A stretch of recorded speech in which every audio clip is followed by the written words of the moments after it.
Welcome back to City Beat, everyone. I am here with a woman I call my co-host quite often, Melanie Denon with Las Vegas Fire and Rescue, who has welcomed us into her home and her kitchen to talk about Halloween safety. Thank you. Yes, welcome. Yes, let's start with the home. Give us some tips for making sure your home is Halloween safe. Okay, when you're gonna have a lot of trick-or-treaters, some little kids coming up to your house. Some kids are gonna be wearing masks. You know, we prefer, makeup is better than masks because sometimes they can't see through them, but make sure there's no tripping hazards in the pathway all the way up to your door and back. Okay. You don't want anybody tripping and getting hurt on your property. Right, making sure that everything that has to be plugged in yes.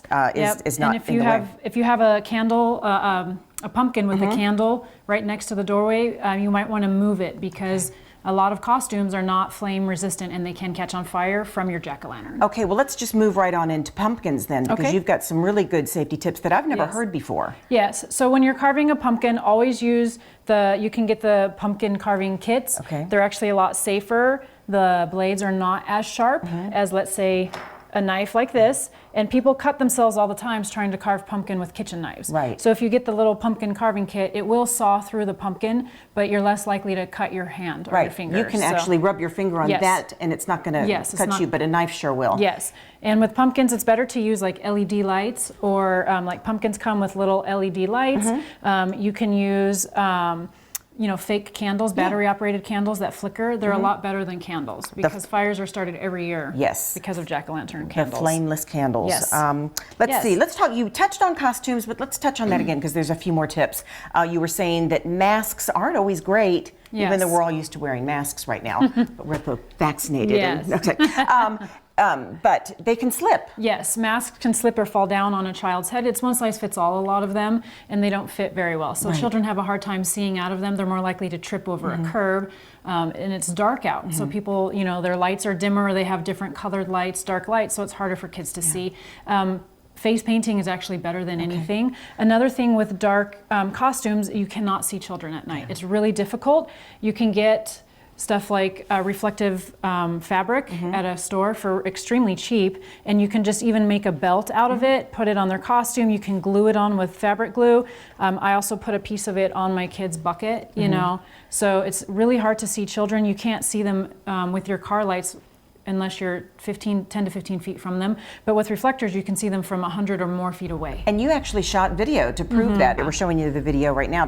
You can't even believe how much difference the reflective tape does make. Yes. While the kids are out and about. Yes. So make sure that if they're under 12, parents should always go with their children when they trick or treat, especially if it's dark, and you don't want them to get lost. And make sure they know the route they're going. Your kids, if they're older and are going out, make sure you know the route they're going. You know how to get a hold of them. They know how to call 911 in case of an emergency.